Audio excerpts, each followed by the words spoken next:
एक बार की बात है। एक गांव में एक लड़का रहता था। उस लड़के का नाम सौरभ था। सौरभ एक 21 साल का लड़का था। सौरभ के माता पिता का देहांत उसके बचपन में ही हो गया था, इसीलिए वो अपनी नानी के साथ गांव में रहता था। सौरभ की नानी सौरभ को बहुत प्यार करती थी और उसका बिल्कुल उसके माँ बाप की तरह देखभाल करती थी। सौरभ भी अपनी नानी से बहुत प्यार करता था।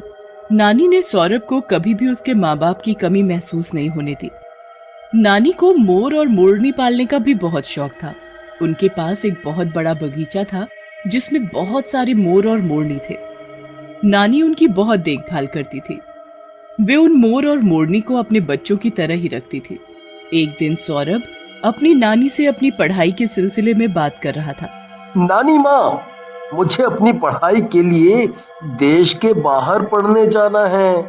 अरे वाह बेटा, ये तो बहुत बढ़िया सोचा है तूने।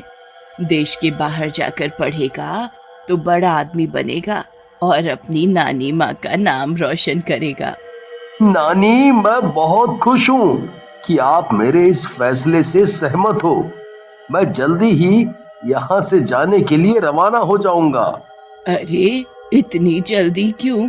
अपनी नानी से दूर जाने की ज्यादा जल्दी है तुझे। नहीं नहीं नानी माँ, ऐसा नहीं है। मुझे क्यों जल्दी होगी आपसे दूर जाने की, पर मेरी पढ़ाई भी तो जरूरी है ना। ठीक है, पर तू एक बात बता कि जब तू यहाँ से चला जाएगा तो मैं कैसे अपना दिल बहलाऊंगी, कैसे अपना मन लगाऊंगी। नानी सौरभ के इतना मनाने पर मान जाती है और उसे बाहर देश पढ़ने के लिए जाने के लिए हाँ कर देती है। ठीक है, जैसी तेरी मर्जी। कुछ ही दिनों बाद सौरभ बाहर देश पढ़ने के लिए चला जाता है और गांव में नानी अपने मोर मोरनी के साथ सौरभ के इंतजार में अकेली रहने लगती है। बहुत साल हो गए थे सौरभ को गए हुए, पर फिर भी नानी उसका उतनी ही तीव्रता से इंतजार करती रही और सौरभ वो विदेश में दिल लगाकर पढ़ाई कर रहा था। वो भी अपनी नानी माँ से मिलने के लिए बहुत उत्सुक था। एक दिन सौरभ अपनी नानी माँ से फोन पर बात करता है। हेलो नानी माँ, नानी माँ, आप कैसी हो? तबीयत तो सही है ना आपकी? वहाँ गांव में आपका मन तो लग रहा है ना? हाँ बेटे, मैं बिल्कुल सही हूँ। यहाँ मैं अपने मोर मोरनियों के साथ अपना मन लगा लेती हूँ, पर तेरी याद भी बहुत आती है। दिन भर तेरी चिंता करती हूँ कि तू कैसा होगा, खाना खाया होगा कि नहीं, तू ठीक से पढ़ाई कर रहा होगा कि नहीं। अरे अरे अरे अरे मेरी नानी माँ, मैं भी यहाँ ठीक हूँ। पढ़ाई भी सही चल रही है। बस आपको एक खुशखबरी देनी थी। मैं 2 महीने बाद अपनी पढ़ाई खत्म करके गांव वापस आ जाऊंगा।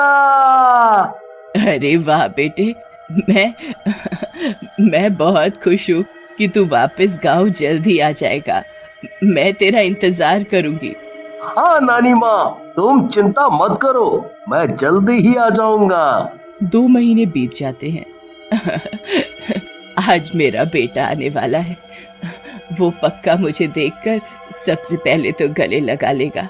जब वो आएगा तो उसे ढेर सारी स्वादिष्ट स्वादिष्ट मिठाइयाँ खिलाऊंगी। पता नहीं वो बाहर देश में कैसा खाना खाता होगा। यहाँ मेरे हाथ का खाना खाएगा तो बहुत खुश हो जाएगा। वहीं दूसरी ओर सौरभ गांव जाने के लिए रवाना हो जाता है।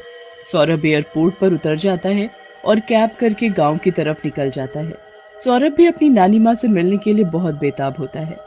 सौरभ कैब में बैठा हुआ होता है, तभी सामने से एक बड़ा सा ट्रक आ जाता है। कैब के ड्राइवर का ब्रेक फेल हो जाता है और उनका एक्सीडेंट हो जाता है।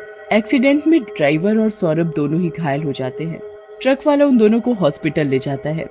ड्राइवर को फिर भी बचा लेते हैं, पर सौरभ को नहीं बचा पाते और सौरभ वहीं पर मर जाता है। हॉस्पिटल वाले सौरभ की लाश को शमशान में जाकर दफना देते हैं। वहां नानी सौरभ के इंतजार में बैठी होती है। इतनी देर हो गई, ये सौरभ अभी तक आया क्यों नहीं? नानी वहीं घर के बाहर दरवाजे पर खड़ी होकर सौरभ की राह देखती रही, पर इस बात से अनजान थी कि अब सौरभ कभी नहीं आने वाला। नानी को दरवाजे पर इतनी देर से खड़ा देख एक शख्स उनके पास आता है और पूछता है। अरे नानी, इतनी देर से यहाँ दरवाजे पर क्यों खड़ी हो? तुम्हारी तबीयत बिगड़ जाएगी। जाके अंदर घर में बैठकर आराम करो। नहीं नहीं, मैं यहाँ अपने सौरभ की राह देख रही हूँ, वो बस आता ही होगा। फिर नानी अंदर जाकर बैठ जाती है। बहुत दिन बीत जाते हैं। नानी सौरभ को लेकर बहुत परेशान होती है। मुझे सौरभ की बहुत चिंता हो रही है। पता नहीं कब आएगा, इतने दिन हो गए हैं। एक दिन जहाँ सौरभ की लाश दफन की गई थी, वहाँ एकदम से हलचल होने लगती है। सौरभ के शरीर से उसकी आत्मा निकलने लगती है और वो एक भूत बन जाता है। अब मैं अपनी नानी से मिलकर ही जाऊंगा। वो कितनी चिंता में होगी, मेरी कितनी चिंता कर रही होगी। जब उन्हें पता चलेगा कि मैं जिंदा नहीं हूँ तो वो कितनी दुखी होंगी। इससे पहले कि ये बात उन्हें किसी और से पता चले, मुझे ही कुछ करना पड़ेगा। भूत गांव की तरफ जाने के लिए रवाना हो जाता है। जब वो नानी के घर पहुंचता है तो वो देखता है कि उसकी नानी माँ अभी भी उसके इंतजार में बैठी है। अभी भी वो उसी उम्मीद में है कि कब उनका सौरभ लौट कर आएगा और कब अपनी नानी माँ को गले लगा लेगा। नानी सौरभ के इंतजार में इतनी पागल हो गई थी कि वो अपने मोर मोरनियों से भी पूछ रही थी, अरे क्या किसी ने मेरा सौरभ देखा क्या? वो वापस आने वाला है, मुझे पता है वो आने ही वाला होगा।